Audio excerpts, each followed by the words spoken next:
அன்பான சகோதர சகோதரிகளே, இயேசு கிறிஸ்துவின் இனிய நாமத்தில் உங்களை வாழ்த்துகிறேன். பாலவனை சோலை வழங்கும் தேன்துளி நிகழ்ச்சிக்கு உங்களை அன்புடன் அழைப்பது உங்கள் சகோதரி பத்மா. ஒயசஸ் மினிஸ்ட்ரிஸ் இன்டர்நேஷனல் இந்த ஊழியத்தின் வாயிலாக நாங்கள் தயாரித்து வழங்குகிற தேன்துளி செய்திகளை அநேகர் கேட்கிறீர்கள், ஆசீர்வாதத்தை பெற்றுக்கொள்கிறீர்கள், சுகமடைகிறீர்கள். இப்பொழுது புதிதாக நான் பார்க்கிறேன், அநேக டாக்டரால் கைவிடப்பட்ட மக்கள் குணமடைவதை நான் பார்க்கிறேன். அதற்கான ஆண்டவரை ஸ்தோத்திரிக்கிறேன். விதவைகள், திக்கற்ற பிள்ளைகள், பராமரிப்பற்ற அவர்கள், அநீதியின் நடுவிலே மிகவும் கஷ்டப்படுகிற மக்களுக்கு என்னுடைய செய்தி ஆறுதலாக இருக்கிறதுக்கு ஆண்டவரை நான் ஸ்தோத்திரிக்கிறேன். என்னை கேட்டுக்கொண்டு கர்த்தருடைய பிள்ளை, ஒவ்வொரு வாரம் ஒரு படைமுயற்சி கூட்டத்திற்கு போக வேண்டும் என்று தொடர்ந்து நான் போய்கொண்டிருக்கிறேன். வாலிபர் கூட்டம், ஊழியக்காரருடைய கூட்டம், கான்ஃபரன்ஸ், சர்ச் மீட்டிங் நான் போயிட்டே இருக்கிறேன். நீங்கள் எனக்காக ஜெபிக்கும்படி கேட்டுக்கொள்கிறேன். எனக்குள்ள ஒரே ஒரு ஆசை, 1000 ஆத்துமாவை ஒரு வாரத்திற்கு ஒரு தடவை கர்த்தரிடத்தில் சேர்க்க வேண்டும் என்பதுதான். ஒரு வாரத்துக்குள்ளே 1000 ஆத்துமா எப்படியாவது ஆண்டவரை ஏற்றுக்கொள்ள வேண்டும் என்கிற வாஞ்சை, விருப்பம் தவிர வேறு விருப்பம் இந்த உலகத்தில் இல்லை. சத்துரு போராடுகிறான். எப்படியாவது ஊழியக்காரர்களை இந்த ஊழியத்தை விட்டு ஓட வைக்கணும் போன்று அவன் போராடுகிறான். ஆனால் அவன் ஜெயிக்க மாட்டான். ஏனென்றால் கர்த்தர் சிலுவையிலே வெற்றி சிறந்தார், அவர் ஜெயம் கொண்டார். ஆகிய நாமும் ஜெயிப்போம். அதற்கான ஆண்டவரை ஸ்தோத்திரிக்கிற இன்றைக்கு ஒரு நல்ல ஒரு வாக்குத்தத்த செய்தியை கர்த்தர் கொடுத்தார். வெளிப்படுத்தின விசேஷம் 17ஆம் அதிகாரம் 14ஆம் வசனம். இவர்கள் ஆட்டுக்குட்டியானுடைய யுத்தம் பண்ணுவார்கள். ஆட்டுக்குட்டியானவர் கர்த்தாதி கர்த்தரும் ராஜாதி ராஜாவுமாய் இருக்கிறபடியால் அவர் ஜெயிப்பார். அவரோடு கூட இருக்கிறவர்கள் அழைக்கப்பட்டவர்களும் தெரிந்து கொள்ளப்பட்டவர்களும் உண்மை உள்ளவருமாய் இருக்கிறார்கள். அல்லேலூயா. என்னை கேட்டுக்கொண்டிருக்கிற கர்த்தருடைய பிள்ளையே, அவரோடு யுத்தம் பண்ணுவார்கள். அவர் யார்? கர்த்தாதி கர்த்தர், ராஜாதி ராஜா, ஆட்டுக்குட்டியானவர், உலகத் தோற்றத்திற்கு முன்பாக அடிக்கப்பட்டவர், ராஜாவாய் வீற்றிருக்கிற என் தேவன், இதயத்தில் இருப்பவர், அவர் ஆலயத்தில் இருப்பவர், வரப்போகிற ராஜாதி ராஜா. அவருக்கு விரோதமாய் சாத்தான் போராடுவார், ஆனால் அவர் ஜெயிப்பார் என்கிற வார்த்தைக்காக ஹல்லேலூயா என்று நான் சொல்லுகிறேன். அவரோடு கூட ஒரு கூட்டம் நிற்குமா.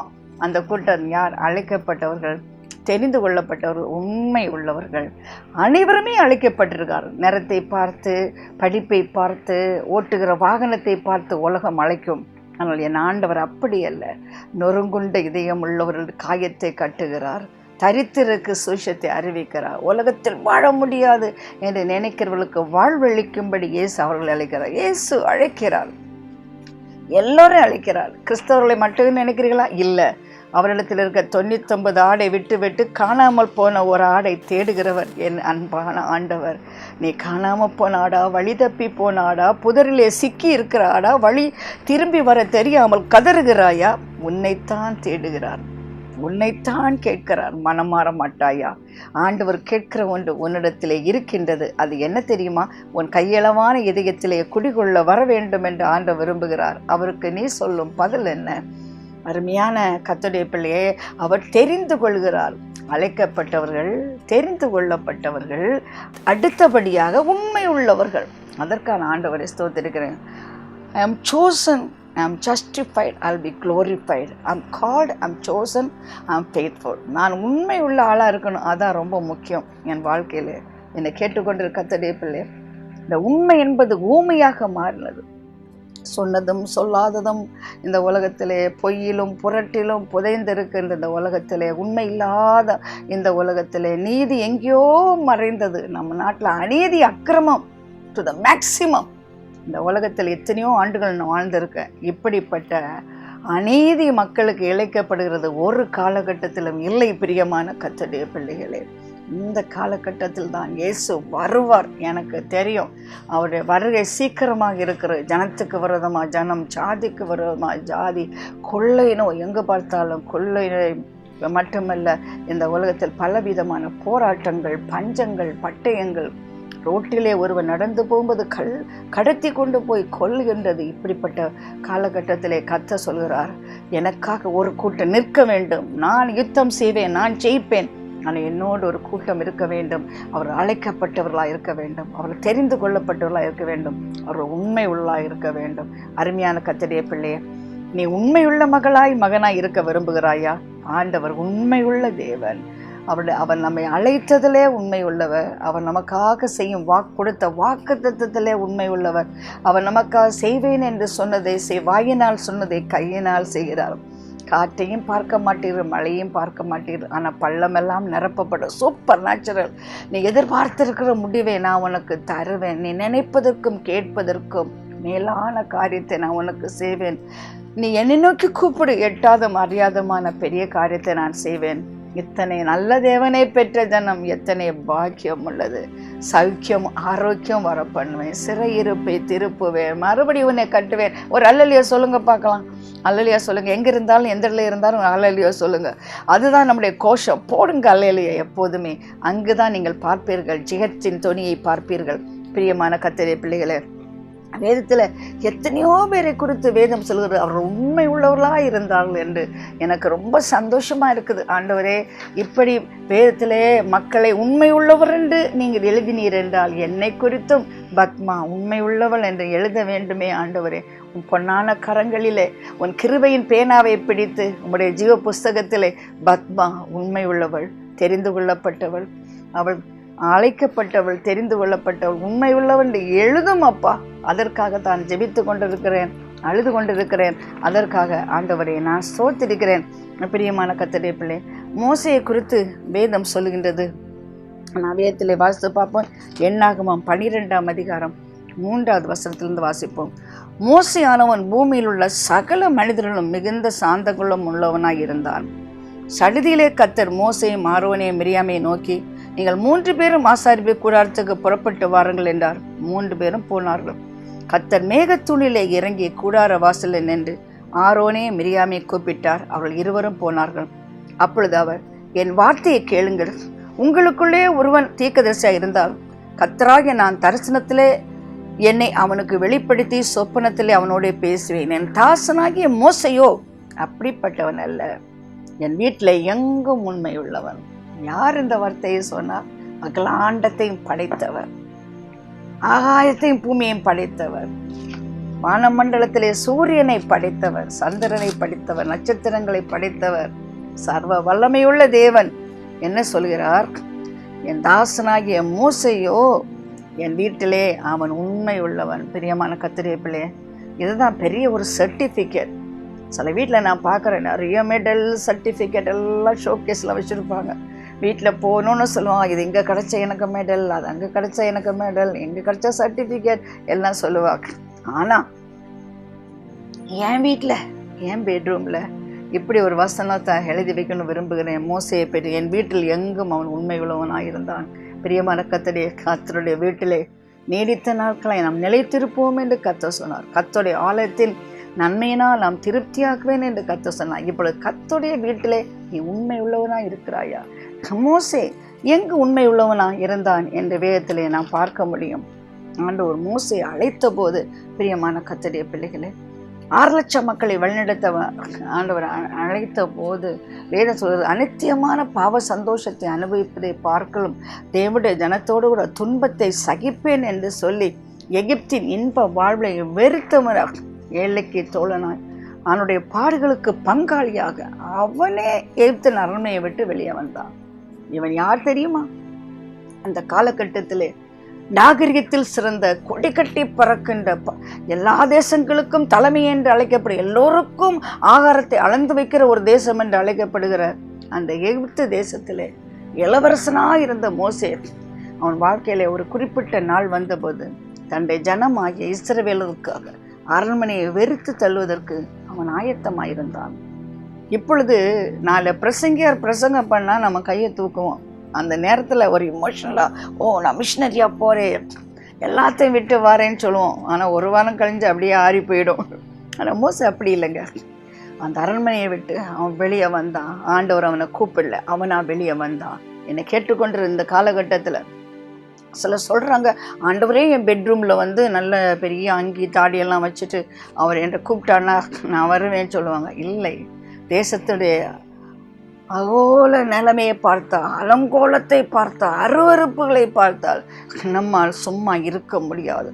இன்னும் அரண்மனை வாழ்வை வாழ்ந்து கொண்டு இருக்கிறோம். Come out of a comfort zone. உன் வசதியை விட்டு நீ வெளியே வந்து தான் ஆகணும்.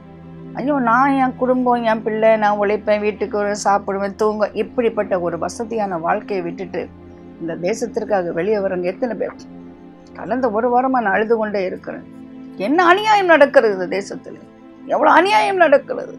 என்னை கேட்டுக்கொண்டு கர்த்தருடைய பிள்ளைகள், பேசல விரும்பவில்லை, உங்களுக்கு தெரியும், நியூஸ் கேளுங்க, அப்போ தெரியும் எவ்வளோ அநியாயம் அக்கிரமம் நடக்கிறது. நம்முடைய தேசம் எங்கேயோ போய் கொண்டிருக்கிறது. இன்னும் 10 ஆண்டுகள் கர்த்தருடைய வருகை தாமதிக்குமான ஒரு மனுஷனுக்கு ஒரு நேரம் ஆகாரம் கிடைக்குமோ கிடைக்காதோ தெரியாது.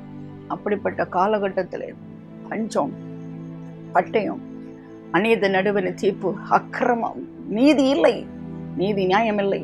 அப்படிப்பட்ட காலகட்டத்தில் இன்னும் நீ அரண்மனையில் வாழ்ந்து கொண்டிருப்பாயா? அவன் உண்மை உள்ளவனாக இருந்தான், கர்த்தருடைய வீட்டில் உண்மை உள்ளவனாக இருந்தான். தேவ ஜனத்துக்காக அரண்மனையை விட்டு வெளியே வந்தான். பார்வனியை கூறிய சாட்டைக்கு தன் முதுகை அவன் மறைக்கவில்லை. செங்கல் இருக்கிறவனாய் இஸ்ரவேல் மக்களோடு கூட பிரியமான கர்த்தருடைய பிள்ளை கஷ்டத்தை சகித்தான். அந்த இஸ்ரவேல் மக்களை மனாந்தரத்துக்கு அழைத்து கொண்டு போக கர்த்தர் அவனை தெரிந்து கொண்ட போது, இது எனக்கு பெரிய பாரம், என்னால் முடியாது என்று விட்டு விட்டு அவன் ஓடவில்லை.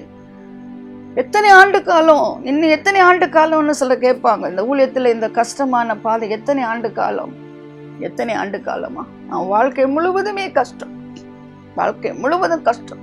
அரண்மனையை விட்டு விட்டு என்றைக்கு வெளியே வந்தானோ அன்றிலிருந்து பிரியமான கர்த்தருடைய பிள்ளையர் ஆகாரத்துக்கு வனத்தை பார்த்தான், தண்ணீருக்கு மலையை பார்த்தான். நடப்பதற்கு ஆண்டவர் கொடுத்த பாதரட்சை பழைமையாய் இல்லாதபடி இருப்பதை பார்த்தான். பகலிலே மேக ஸ்தம்பத்தை பார்த்தான், இரவிலே அக்கினி ஸ்தம்பத்தை பார்த்தான். கர்த்தரை பார்த்தேன். தன் பயணத்தை தொடர்ந்தான். வங்கியை பார்க்கவில்லை, யார் ஸ்பான்சர் என்று பார்க்கவில்லை, எங்கிருந்து எனக்கு உதவி கிடைக்கும் என்று அவன் நினைத்து கூட பார்த்ததில்லை. மோசே, எனக்கு என்ன வேணும்? ஐயோ என் மனைவி பிள்ளைங்க, இந்த பெரிய பிரச்சனையில் நாங்கள் இருக்க முடியாதுங்க, எனக்கு முடியாதுங்க, அப்படி விட்டுட்டு ஓடலைங்க. அவன் விரும்புறதெல்லாம் தேவனுடைய பிரசன்னம், அதுதான் எங்கும் உண்மை உள்ளவன். Is faithful in my house because he longed to only the presence of God. அவன் பொன்னையும் பொருளையும் விரும்பலை. எனக்கு வாகனம் வேண்டும், எனக்கு பெரிய வீடு வேண்டும், வங்கியிலே பணம் வேண்டும், அப்பொழுதுதான் எனக்கு ஊழியம் செய்ய முடியும் என்றெல்லாம் அவன் சொல்லவில்லை. ஆண்டவரை நீர் மாத்திரம் போதும், ஆண்டவரை you are enough Lord, என்னை அழைத்தீரா, நீர் என்னை நடத்துவீர். அழைத்த நீர் உண்மை உள்ளவராக இருந்தார், அந்த அழைப்புக்கு நானும் உண்மை உள்ள நபராக இருப்பேன் என்று அவன் வாழ்க்கை பயணத்திலே முறுமுறுக்காமல் குறை சொல்லாமல் போனதை நாம் பார்க்கிறோம். பிரியமான கர்த்தருடைய பிள்ளைகளே, அவன் எங்கும் உண்மை உள்ளவன். ஆண்டவரை பார்த்து சொன்ன, ஆண்டவரை உங்களுடைய பிரசன்னத்தில் நான் இருக்க நான் விரும்புகிறேன். ஆண்டவருடைய பிரசன்னத்தில் கொண்டு போயிட்டாரு. 40 நாள் தேவ பிரசன்னத்தில் அவன் இருந்தான். உண்மை உள்ளவன். மனைவியை நினச்சிட்டு, ஆண்டவரே ஒரு வாரம் ஆச்சு நான் போயிட்டு வரேன்னு சொன்னானா? இல்லை.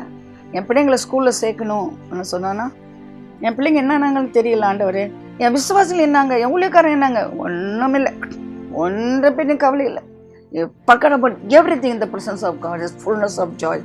கர்த்தருடைய பிரசன்னத்தில் வர ஒரு நபர் எல்லாத்தையும் மறந்துடுவாங்க. அப்படின்னா கவலைகளை மறந்துடுவாங்க, பிரச்சனையை மறந்துடுவாங்க, போராட்டங்களை மறந்துடுவாங்க. ஆண்டோடைய பிரசன்னத்தில் எல்லாம் முடியும். இந்த 6 லட்சம் மக்களை வழிநடத்தி கொண்டு போகிறதுக்கு அவன் ஆண்டோட்ட கேட்டது ஒன்றே மண்ணு தான், பிரசன்னம். எத்தனை பேர் ஆண்டோட்ட இதை கேட்குறீங்க? ஐயோ, எத்தனை விதமான ஜெபம் நமக்கு இருக்குது. ஆண்டவரே கல்யாணம் ஆகணும், பிள்ளை பிறக்கணும், வீடு கட்டணும், கார் வாங்கணும், சேலரி வேணும், இன்க்ரிமெண்ட் வேணும், போனஸ் வேணும், ஹாலிடே போகணும், இதுதான் நம்ம எல்லாம் கேட்டுட்டு இருக்கோம். ஆனால் மோசே என்ன கேட்டால் அவனுடைய பிரசன்னம். I thank God for it. பிரியமான கர்த்தருடைய பிள்ளையே, அதை இதையெல்லாம் கேட்டு கேட்டு கேட்டு அழுத்து போய் ஒன்றும் கிடைக்கலையேன்னு சோர்ந்து போய் ஆண்டவரை விட்டு சமூகத்தை விட்டு ஓடுகிற யோனா போன்று இருக்கிறாயா? அல்லாவிட்டால் மோசையை போல சமூகத்திலே நின்று கொண்டு இருக்கிறாயா? தேவ சமூகத்தில் இருக்கும் பொழுது இந்த மக்கள் எல்லாம் போய் ஆரோன்ட்ட மோசைக்கு என்ன சம்பவித்ததோ எங்களுக்கு தெரியலை. ஏன் அவன் செல்ஃபோனில் பேசியிருக்கலாம், அல்லனா ஏதாவது ஒரு கம்யூனிகேஷன் வச்சுருக்கலாமே? இல்லை. when you communicate God, you communicate nobody. நீ ஆண்டரோட ஒரு கம்யூனிகேஷன் இருக்கும்போது வேறு யார்கிட்ட கம்யூனிகேஷன் தேவை கிடையாது. அனைத்தையும் அசைக்கவில்லை, கர்த்தருடைய கரத்தை அசைக்க உங்களால் முடியும். கொஞ்ச நாள் நான் கண்டுபிடிச்சிருக்கேன், மனுஷன்கிட்ட பேசக்கூடாது. ஏதாவது அநியாயம் பண்ணாங்களா, அக்கிரமம் பண்ணாங்களா, இவங்கள்ட்ட பேசி பிரயோஜனமே கிடையாது. அவங்கள மாற்றுறதுக்கு ஒரு தேவன் இருக்கார். அந்த தேவன்கிட்ட மட்டும் பேசணும்னு சொல்லி அப்படி நான் ஒரு அமைதியை காத்துட்ருக்கேன். அதுக்காக நான் ஆண்டவரை ஸ்தோத்திரிக்கிறேன். பேசி பேசி பேசி ஒன்றுமே நடக்கலை. அதனால் பேச்சை விட்டாச்சு. கர்த்தர்கிட்ட பேச பேச பேச காரியங்கள் நடக்கிறத நான் பார்க்குறேன். பிரியமான கர்த்தருடைய பிள்ளை, ஆரோன் ஜனத்துக்கு பயந்து ஒரு கன்றுக்குட்டியை உண்டாக்கி அதை ஆராதிக்கும்படியாக அவர்களை அவன் ஊக்குவித்திருக்கிறான். ஜனங்களை நிர்வாணியாக மாற்றிட்டான். காளையை உண்டாக்கினான். இன்னைக்கு பாருங்க, எங்க பார்த்தாலும் காளை ஓட்சி புல். அந்த ஒலிம்பிக் கேம்ல கூட புல் தான் அவங்க பவ் டவுன் பண்ணாங்க. நீங்க பாப்பீங்க, காளை பெரிய காளையை வச்சு இது பண்ணுவாங்க. எங்க பார்த்தாலும் காளை. மாடு தான் முக்கியமா இருக்கு. இந்தியாவில் கூட மாடு நல்லா சாப்பிடுது மனுஷனை விட. மாடை தான் எல்லாரும் கும்பிடுறாங்க. மனுஷனை கடவுளை கும்பிடுற விட நிறைய இடங்களில். அப்படிப்பட்ட காலகட்டத்தில் நம்ம வந்திருக்கிறோம். மோசையின் காலத்தை போல, இந்த நோவாவின் நாட்களை போல, லோத்தின் நாட்களை போல இன்று வந்து கொண்டிருக்கிறோம். என்னை கேட்டுக்கொண்டிருக்க கர்த்தருடைய பிள்ளை, ஆண்டவருக்கு கோபம் வந்தது. மோசையை பார்த்து சொன்னான், இறங்கிப்போ. 8 days நடத்தி கொண்டு வந்த தன் ஜனங்கள் தங்களை கெடுத்து கொண்டார்கள். அவர்களுக்கு நான் விதித்த வழி அவர் சீக்கிரமாய் விட்டு விலகினார்கள். அவர் தங்களுக்கு ஒரு கன்றுக்குட்டியை வார்ப்பித்து அதை பணிந்து கொண்டு அதற்கு பலியிட்டு, இஸ்ரவேலை உங்களுக்கு எகிப்திலிருந்து அழைத்து கொண்டு வந்த உங்கள் தெய்வங்கள் இவைகளே என்று சொன்னார்கள் என்றார். பின்ன கர்த்தர் மோசேக்கு, ஜனங்களை பார்த்தேன், இவர்களை வணங்கா கழுத்துள்ள ஜனங்கள் ஆகியால் என் கோபம் இவர்கள் மூலமும் நான் இவர்களை அழித்து போடுவேன், என்னை விட்டுவிடு, உன்னை பெரிய ஜாதியாக்குவேன் என்றார். இங்கதான் ஆண்டவருக்கு உண்மை உள்ளவன் அவன் நிரூபிக்கிறான். பாருங்க பிரியமான கர்த்தருடைய பிள்ளை, ஆண்டவர் சொன்ன இவங்களை எல்லாம் நான் கொன்ற போறேன். மோசே சொன்னா நான் அலேலியான, நம்ம ஊர் மோசே அலேலியோ போட்டிருப்பாரு. என் மோசமானவங்க ஆண்டவரே, இவங்கெல்லாம் வேணாம், எனக்கு புதிய விசுவாசிகளை தாங்க, என்னை புதிய ஊருக்கு கொண்டு போங்க, புதிய மக்களை தாங்க, இது வேணாம், கலகக்காரர்கள். ஆனா மோசே, ஆண்டவரே இவர்கள் கலகக்காரர் தான், ஆனாலும் ஆண்டவரே கடந்து போய் சுதந்திரிப்பாய் என்று சொல்லி ஒரு தேசத்தை நீர் வாக்கு பண்ணினீர். அழைத்து வந்த தேவனுக்கு கொண்டு சேர்க்க முடியவில்லை என்றால் உங்களுடைய கீர்த்தி என்னவாகும் என்று ஆண்டவரிடத்துல பேசுகிறான். உண்மை உள்ளவன், he was faithful. பாருங்க, மோசே தன் தேவனாய் கர்த்தரை, கர்த்தாவே தேவரின் மகாபலத்தினாலும் வல்லமை உள்ள கையினாலும் எகிப்து தேசத்து புறப்பட பண்ணின உம்முடைய ஜனங்களுக்கு விரோதமாய் உம்முடைய கோபம் பற்றி எரிகிறது என்ன? மலைகள் அவர்களை கொண்டு போடவும் பூமியின் மேல் இராதபடி அவர்கள் நிர்மூலமாக்கும் அவளுக்கு தீங்கு செய்யும் பொருட்டு அவர்களை புறப்பட பண்ணினார் என்று எகிப்தியர் சொல்வானேன்? உம்முடைய கோபத்தின் உக்கிரத்தை விட்டு திரும்பி உங்கள் ஜனங்களுக்கு தீங்கு செய்யாதபடி அவர்கள் மேல் பரிதாபம் கொள்ளும். என்ன ஒரு இன்டர்செஷன் பாருங்க. இதாங்க தரப்புல நிற்கிறவங்க, தியாகத்தின் பாதைக்கு சென்றவங்க, என் ஜனம் அழியுதே என்று ஏங்கும் தேவனுடைய துக்கத்தை தணிக்கிறவங்க. ஆண்டவர் அழிப்பேன் சொன்னா அழிக்கணும் என்பது அவருடைய சித்தமா? அழைத்து கொண்டு வந்த தேவனுக்கு சித்தமா? இடையிலேயே அவர்களை கொண்டு போடுவது சித்தமா? பிரியமான கர்த்தருடைய பிள்ளை, ஜெபம் என்று சொல்லும் பொழுது எப்போதுமே உங்கள் விருப்பத்தை, உங்கள் தேவையை, உங்கள் ஆசையை நிறைவேற்றுவதற்கு ஜெபிக்க வேண்டாம். தேவனுடைய மனசை புரிஞ்சுக்குங்க, தேவ சித்தத்தை புரிந்து கொள்ள. கத்தாவின்னு சொல்ற ஆண்டவர் ராஜ்யத்துக்கு போக மாட்டான். அவருடைய சித்தத்தின்படி செய்கிறவன் எவனோ அவன் நிச்சயமாய் கர்த்தர் ராஜ்யத்துக்கு போவான். கெத்செமனே தோட்டத்தில் இயேசுவுக்கு ஒரு தருணம் கொடுக்கப்பட்டது. அந்த பயங்கரமான பாத்திரத்திலே உலகத்தின் அசுத்தம் வைக்கப்பட்டு பானம் பண்ணு என்று ஆண்டவர் பிதா சொல்கிறார். ஒரு விஷய யோசிக்கிறார், பாவம் அறியாத நான், பாவம் செய்யாத நான், உலகத்தையும் மாம்சத்தையும் வெறுத்த நான், இதில் பருகித்தான் ஆக வேண்டுமா? அந்த வினாடியில ஒரு வார்த்தை சொன்னார் பாருங்க, அதுதான் இன்றைக்கு ஆசீர்வாதமான வார்த்தை. Nevertheless, let your will be done. ஆகிலும் உடைய சித்தத்தின்படி எனக்கு ஆக்கணும். என் வாழ்க்கையிலே ஆகிலும் என்கிற வார்த்தை அனுதினமும் பயன்படுத்துகிறேன். ஆகிலும் ஆண்டவரே இதை என்னால செய்ய முடியும், ஆகிலும் உடைய சித்தத்தின்படி செய்வதற்கு நான் வரேன். என்னை வெறுக்கிறாங்க, ஆகிலும் அங்க வீட்டுக்கு போய் அவங்களுக்கு நன்மை நான் செய்ய போறேன். எனக்கு விரதமாக நிறைய காரியம் செஞ்சிருக்காங்க, ஆகிலும் எனக்கு பணம் இல்லை, ஆகிலும் உடைய ஊழியத்தை நான் செய்ய போறேன். பணம் இல்லாம ஊழியம் செய்ய முடியும்? மோசே செஞ்சது பணம் இல்லாத ஊழியம். அவர் கையில 10 ரூபாய் கூட கிடையாது, ஆனா ஊழியம் செஞ்சார். அதான் எனக்கு சவாலா இருக்கு. அழைத்தவர் உண்மை உள்ளவர், அப்படியே செய்வார். அவங்க பெரிய ஒரு சந்தோஷம் இருக்கு தெரியுமா? அழைத்தவர் அவர். டாடி நீங்க தானே கூப்பிட்டீங்க, நீங்க தான் செய்யணும் அப்படி சொல்லலாமே, டெய்லி சொல்லலாமே. நான் வரேன்னு சொல்லலையே, நீங்க தானே கூப்பிட்டீங்க, வாயென்று அழைத்தீர், நான் வந்தேன்.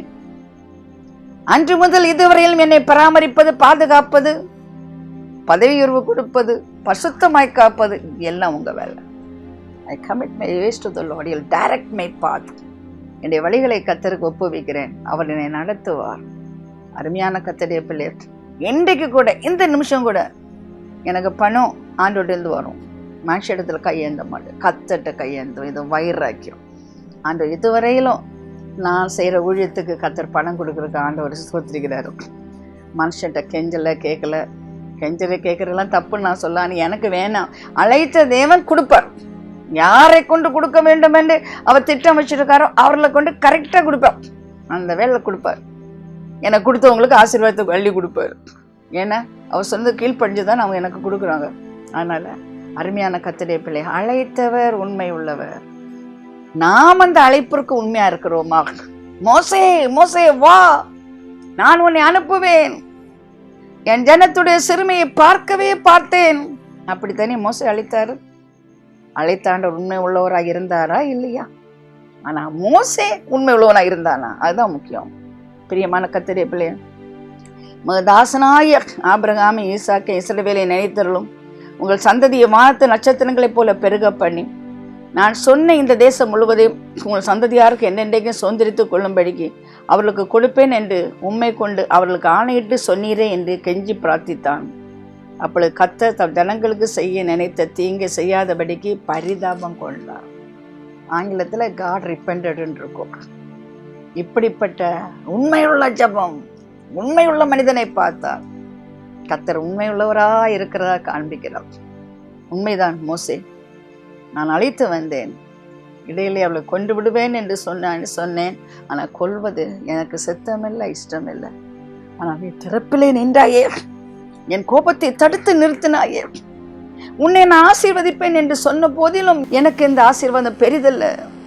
இந்த ஜனத்தின் முன்பாக உன்னுடைய பிரசன்னம் போக வேண்டும் என்று நீ விரும்பினாயே. You are the man, you are the man for me. எனக்கு நீ தான் வேணும்னு ஆண்டவர் சொல்லுவார். என்ன ஆண்டோட பார்த்து இன்னொன்று சொல்லுவான். மோசே கர்த்தரிடம் திரும்பி போய், ஐயோ, இந்த ஜனங்கள் பொன்னினாலும் தங்களுக்கு தெய்வங்களை உண்டாக்கி மகாபெரிய பாவம் செய்திருக்கிறார்கள், ஆகிலும் தேவரீர் அவருடைய பாவத்தை மன்னித்தருள்வீரானால் மன்னித்தருளும், இல்லாவிட்டால் நீ எழுதின உம்முடைய புத்தகத்திலிருந்து என் பேரை கிறுக்கி போட. கை தட்டுறேங்க, கை தட்டுறேங்க. கொஞ்சம் பேர் சரீர பிரகாரமாக ஆகும்னு சொல்லுவாங்க, ஆனால் ஆவிக்குரிய பாயிண்ட்ல வர்ற சமயத்தில் அதை ஒத்துக்க மாட்டாங்க. மற்றவங்களுக்காக தன்னுடைய அந்த ஆவிக்குரிய கம்ஃபர்ட், அவங்களுக்காக அந்த வசதியை குறைச்சிக்க மாட்டாங்க. போயதரும் யோவான் ஆலயத்துக்கு போகிறாங்க, டைம் ஆயிட்டு, எல்லாம் ஓஷியம் நடந்து முடிய போகுது, அங்கே ஒரு சப்பானி இருக்கிறான். அப்போ அவங்க ஐயோ நமக்கு லேட் ஆகிட்டுப்பா, உள்ளே போயிடலாம், இந்த சப்பானிகிட்ட டீல் பண்ண முடியாதுன்னு அவங்க போயிருந்தா அன்னைக்கு ஒரு அற்புதம் நடந்திருக்குமா? ஆராதனை உள்ளே அல்ல, ஆராதனை வெளியே. அந்த சப்பானியை தூக்கிட்டு போடுறது அளவுக்கு அவனை வெள்ளியும் பொண்ணு இல்லை, ஆனால் எனக்கு இருக்கிற உனக்கு தாரன் கையை பிடி தூக்கி அவனை எலும்பி நடந்து உள்ளே கொண்டு போகிறான். ஆராதனை எப்படி இருந்திருக்கும்? இன்னைக்கு ஆராதனை மக்கள் வராமல் இருக்காரோ, அற்புதத்தை அவங்களால பார்க்க முடியல. அற்புதத்தை பார்த்தால் ஆராதனைகள் நிரம்பி வழியும்.